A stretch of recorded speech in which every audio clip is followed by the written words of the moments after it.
frustrating yet very, very predictable result at Molineux as West Ham went out of the EFL Cup, Carabao Cup, whatever you want to call it, 3-2 to Wolverhampton Wanderers.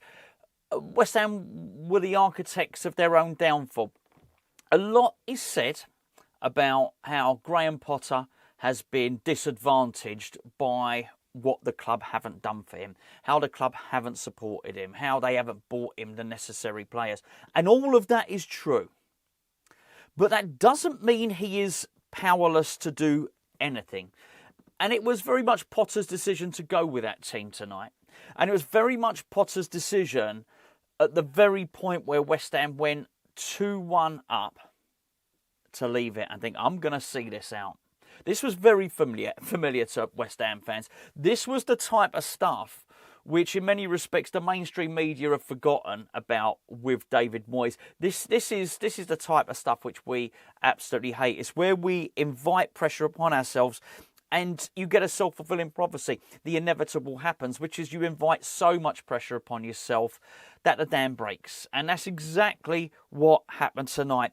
And Potter himself should be really frustrated with this because at the point where he had a little glimmer of recovery, a little glimmer that maybe, just maybe, West Ham could have got through tonight, got through to the next round, maybe we get a couple of new signings over the next couple of days, he goes and really commits football suicide for himself with the decisions he makes. Now, I didn't like the substitution that Potter was about to make, which was to bring Andy Irving on. I think, what's the point in this, mate? What on earth does Freddie Potts think about this? What does Lewis Orford think about this? You're just about to sell Andy Irving, so why bring him on? But it was a play to try and get West Ham back into the game. What happened was, at that point, West Ham Wolves had brought it back to 1-0, if I'm remembering it correctly. At the point where we scored a couple of goals, which was from Tomáš Souček and Lucas Paquetá, he then thought, oh no, do you know what? I'm not going to do this. He didn't do the Irving substitution. Do you know what he did? Of course you do. I mean, this is so familiar. He brought Max Kilman on instead. That's what he did. He thought, I'm going to see the game out. The truth of the matter is he is not capable of doing so.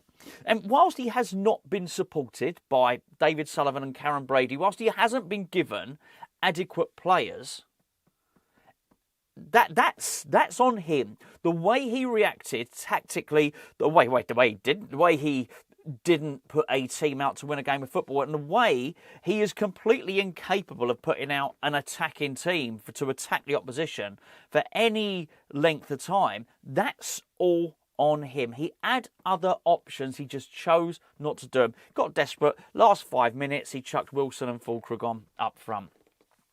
I just wanted to give my my analysis, if you want, just straight away there. We'll get into a little bit more detail now, but this is my immediate reaction. I'm very, very frustrated. Let's talk with a few of the players. I mean, I actually quite liked initially the deployment of Mavropanos at centre-back. In fact, I will correct myself. I do like that. I think that's better than Max Kilman at centre-back.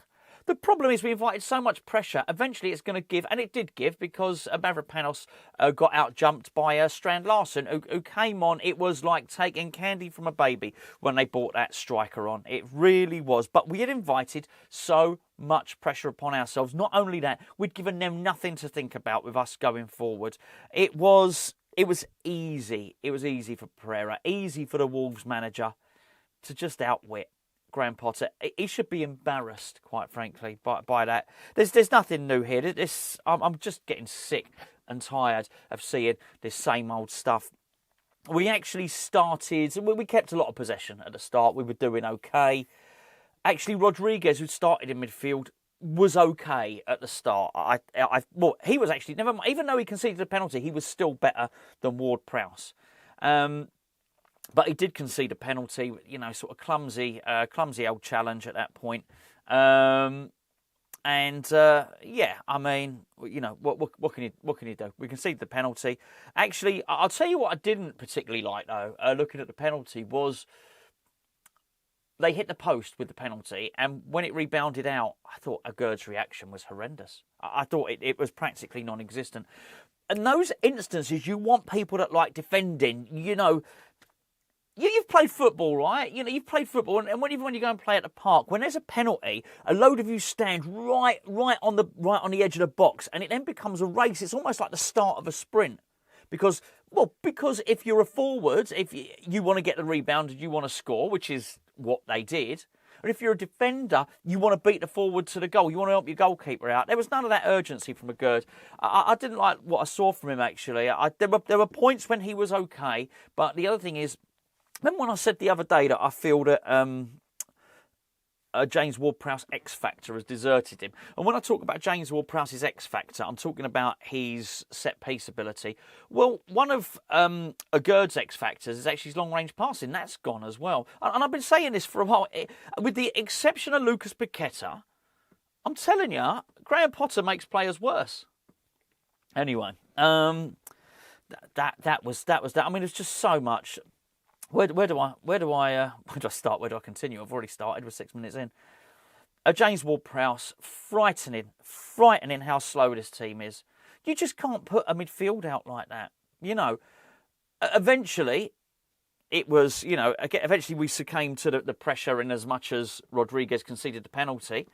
But, you know, and bless him, you know, Souček, you know, really tried his hardest. He actually got into a goal-scoring position. He scored a goal, good header, made a really nice block, almost got injured in the process. But for large parts of that game, he was playing like left central midfield. I mean, he was horrendous the amount of times. If you're going to play him wide central midfield, then we all know you play him on the right-hand side to do that. And I know, you know, I know he got the goal from that position, but it just was on so many occasions. His first touch and his passing let him down. He shouldn't be playing in that situation. But anyway, it's the composition of the midfield. Ward-Prowse was the worst of them, though.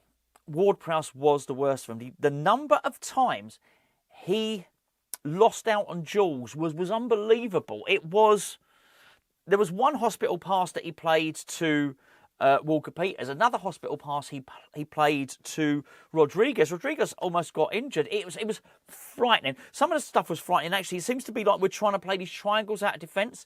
I know how it's meant to work. I've seen technical teams do it. Why are we trying to play triangles out of central defence to pass our way out of it using Souček and Ward-Prowse? I just don't understand it. But anyway, look, Souček scored. Good goal. Walker Peters, who I thought was bright, by the way. I thought he had his bright moments. He got an assist. Well headed by Souček. We sat back even then. It wasn't like after Paquetá scored we sat back. We sat back after Souček scored. But we did manage to score. But it was an onslaught from Wolves at this point. It's absolute one-way traffic. But Souček made it 1-1. And then we scored. We went 2-1 up. And here is what I think is just criminal about this game. We went 2-1 up, and it was Paquetá. It was another header, lovely cross from Bowen, who, I mean, Bowen had a couple of chances early on. One of them I thought he actually laid off quite well for Souček. Maybe Souček should have done better. Another one, Bowen scores on another day, put through Paquetá. Paquetá's radar was off today at the start of the game, and he really started finding his range. But anyway, we go 2-1 up, and just the mentality was horrendous, really. We gave them every encouragement we needed. I just think we're so naive. Graham Potter is so naive in the way he sets the team up. It was a real opportunity to give the defence some confidence for a period, apart from Guido Rodriguez, which was an individual error. The defence looked all right. I know I've mentioned the Gerd, but not having enough urgency. But Mavropanos in the middle was quicker than Kilman, and I liked it. I thought Todibo was solid enough at times. And I thought a Gerd, there was good and bad. He wasn't happy with his pass. He wasn't happy with his reaction for the penalty, as I mentioned. But the defence were coping. I know at the start they didn't have the best striker there. They didn't have Strand Larsen, but it's still an opportunity to build some confidence in the defence. But you can't keep asking them to do it. Survive wave after wave after wave of attack. Honestly, if I hear I think if I hear one more person say that Graham Potter is a progressive, forward-thinking manager, I think I'm going to scream. It's not true. Anyway, it's just one of those cliches that gets said so many times, people actually believe it, just people, particularly people in the mainstream media. The team is horrendously slow. Do you see when the geezer came on? I can't remember his name, the guy that played on the right. Gio said in the build-up show he was the fastest player in Serie A last season. Talk about afterburners on. We won't sign players like that. We don't know how to. It is horrendous. It's horrendous. You cannot tell me that there are not quicker players in the squad. You cannot tell me that there's not an academy player that you can put in there. That you just cannot tell me that. It's absolute nonsense. I really don't know what Potter thinks he's seeing. I don't need to hear his post-match press conference. I know what he's going to say. He's going to say we were in the game and some individual errors cost us. I felt sorry for Areola. It was just an onslaught. Actually, he did get he got his legs to the first one, didn't he? Well, obviously the penalty was against the post, and it wasn't his save. Then he got his legs to the first Strand Larsen goal, the first shot, and then Strand Larsen hit it in. But I mean, it was a chance to build a bit of confidence with a goalkeeper as well and a back line. But you do that by keeping the opposition away from your goal, not inviting. I just don't know where Potter got his confidence from, that he thought, you know what, this defence can sit there, we can park the bus, because that's what he did. We parked the bus and it completely failed. Ridiculously, I know I'll probably sound quite animated. I'm nowhere near as annoyed as I was against Chelsea. I'm just sick of it. I am just sick of it, because I'm just thinking, you had a chance, you had a real chance here, mate, a real chance. He's so naive. He is so naive. And don't get me wrong, we will be back to the other stuff, but this one was on him. The transfer stuff is on the owners. The way the club is being run into the ground is on the owners. All that stuff is on them. The tactics are on him. The substitutions are on him. And as I say at the start, people say, oh, what else can he do? Not that. Not bring another defender on. Not sit back. Not wait until 85 minutes to bring a striker on. Where was Potts in midfield? Why wasn't Callum Marshall on? What's he doing? These are decisions that he doesn't have to make. It is his decision. Has he got a brilliant squad, a full squad? No. Does he have to play Souček, Rodriguez and Ward-Prowse in the middle? No, he doesn't. That's his choice. That's his choice. And if I'm Freddie Potts now, I'm thinking there's no set of circumstances to get on the pitch. He's even bringing on players that are on their way out. Starting a player that's on his way out, bringing another player that's on his way out off the bench.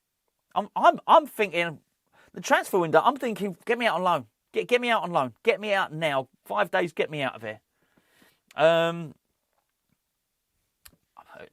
Look, who knows? Who knows? I just think West Ham was just a mess. Absolute mess at the moment. I'll tell you the other thing, right? That I don't know who the hell wants to join us. Well, fortunately somebody does, because it looks like we're about to make a signing. But this is not a good sales pitch for someone wanting to join a club. I wouldn't want to play this football. We've had 2 people say it. Can't remember his name now. The guy, the Dutch guy, the midfielder that we didn't sign, that Karen Brady mucked up that transfer. Young Dutch midfielder. He said, not my type of football. Angel Gomez said, not my type of football. Anyway, there you go. I'm annoyed. But I know everyone's annoyed. Leave your comments below. Thanks for watching. We're going to be busy next few days. We'll be back lots. We'll be back lots over the next few days. Don't forget, if you would be so kind as to drop a like or a subscribe on the video. I'd very much appreciate it. I've been blown away by the amount of people that have done it recently. Michael made a great point the other day. Subscribe makes it sound like you've got to pay for it. You don't got to pay for it. It's free. Press subscribe on YouTube. It's somewhere under the screen. Hit the bell as well. It'll give you a little notification when we upload. I'm sure the fellas will be along over the next couple of days to give their feedback on this game as well. Thanks for all your support. Please don't forget to check out Patreon. We've got a 7-day free trial. I'll catch up with you tomorrow.